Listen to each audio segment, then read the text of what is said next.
Hello everyone, সবাই কেমন আছো? আশা করি সবাই ভালো আছে আর আমি অনেক ভালো আছি। তো এখন বাজে 3টে দুপুর। সকাল থেকে ভাবছি ব্লগ শুরু করবো আর করাই হচ্ছিল না। তো আজকে সবিকে একটা পেয়ারা পেড়ে নিয়ে এসেছে, সেটা এখন খাবো। খাওয়া দাওয়া সব কমপ্লিট হয়ে গেছে। খাওয়া দাওয়া করে তারপরে আমি ভিডিওটা অন করলাম। তো ভাবছিলাম যে আজকে করবো না, তারপরে ভাবলাম না, আজকে একটু ভিডিও করাই যাক। আজকে দিদি আজ আমার অ্যানিভার্সারি বলে কথা। দিদির শরীরটা আবার ভালো না, জানো। দিদির মাথা যন্ত্রণা করছে, দিদি এখন শুয়ে আছে, খায়নি। আমাদের সবার খাওয়া হয়ে গেছে আর দিদি শুধু খেতে বাকি আছে। দিদি উঠে খাবে, ডিনারটা বেশ ভালোই জমিয়ে হবে আজকে। তো তোমরা কন্টিনিউ দেখতে থাকো। আমি এখন একটু ফার্মে যাই, এখন আর শুই না, একটু পরেই আবার সন্ধ্যা হয়ে যাবে, শুলে না শরীরটা ভালো লাগে না। তাই জন্য এদিক ওদিক ঘুরে বেড়ায়, একটু ফার্মে যায়।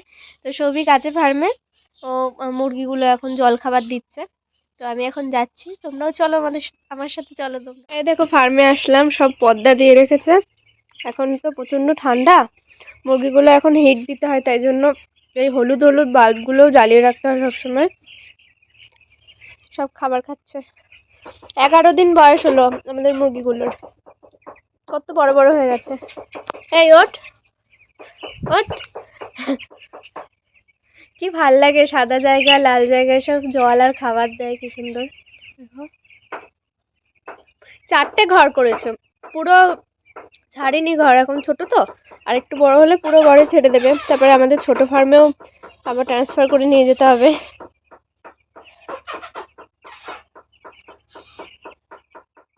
এই দেখো সৌভিক এখন জল খাবার দিচ্ছে, খাবার দেওয়া হয়ে গেছে। সাদা জায়গাগুলো দেখছো, ওইগুলো তো জল চেঞ্জ করলো, জল চেঞ্জ করে আবার ভালো জল দিতে হয়, 3-4 বার করে জল আর খাবার দেয়।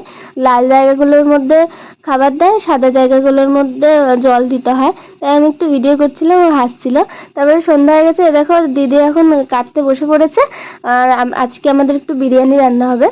তো এই দেখো দিদি গিফট দিয়েছে, সরি মনা গিফট দিয়েছে দিদি আর জায়ুকে।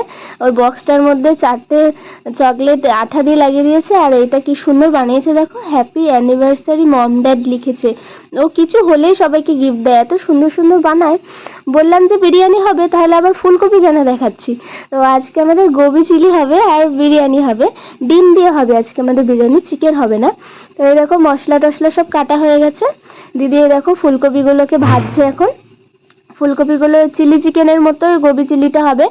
আর এই দেখো ভাতও হয়ে গেছে বিরিয়ানির জন্য, তাই একটু মেলে দিয়েছি ভাতগুলো। তারপরে এই দেখো কারি করেছে, ডিমের এগ কারি দিয়ে, তারপরে এগ দম বিরিয়ানি হবে, আজকে চিকেন হবে না। তারপরে বিরিয়ানিটা তো হাঁড়িতে দিয়ে দিল, তারপরে এদিকে গোবি চিলিটা করছে, এগুলো সব ভাজছে। তারপরে এই দেখো এদিকে হাঁড়িটাও বসিয়ে দিয়েছে আঠা দিয়ে লাগিয়ে। যা গন্ধ বেরোচ্ছিল রে বাবা, আমার তো খিদে পেয়ে যাচ্ছিল। তারপরে ওদিকে তো বিরিয়ানিটা হচ্ছে, এদিকে এটা আমাদের বিরিয়ানি প্রায় হয়ে গেছে, একটু পরেই বন্ধ করে দেবে দিদি। দেখেছো পুরো প্যাকটা হয়ে বসেছি, যা ঠান্ডা পড়েছে বাপরে বাপ, কি হাওয়া ঢুকছে বাইরের থেকে। জানলাটা খোলাই আছে, নয়তো ঝাঁঝ হচ্ছে, তো তাই জন্য খুলেই রেখেছি। তো দিদি আর আমি বসে আছি। মনা বসেছিল, মনার ঘুম পেয়েছে, মনা ঘুমিয়ে পড়েছে, তো শুয়ে পড়েছে। আমি আর দিদি এখন ওই ফুলকপির ওইটা হচ্ছিল, ওটা হয়ে গেল, সব কমপ্লিট হয়ে গেছে। এখন আমি স্যালাডটা কাটি, এখন তোমরা দেখতে থাকো।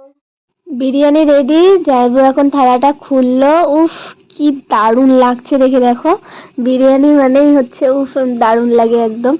দিদিদের অ্যানিভার্সারি ছিল 11ই ডিসেম্বর, তো আমি কিছুদিন পরে এডিট করছি, একটু লেট হয়ে গেল ভিডিও। আমি এডিট করতে একটু আমার লেট হয়ে যাচ্ছে, কিছু মনে করো না সবাই। তো সবাই দেখো, এ দেখো আমি স্যালাড গোবি চিলি আর একদম বিরিয়ানি নিয়ে বসে পড়েছি।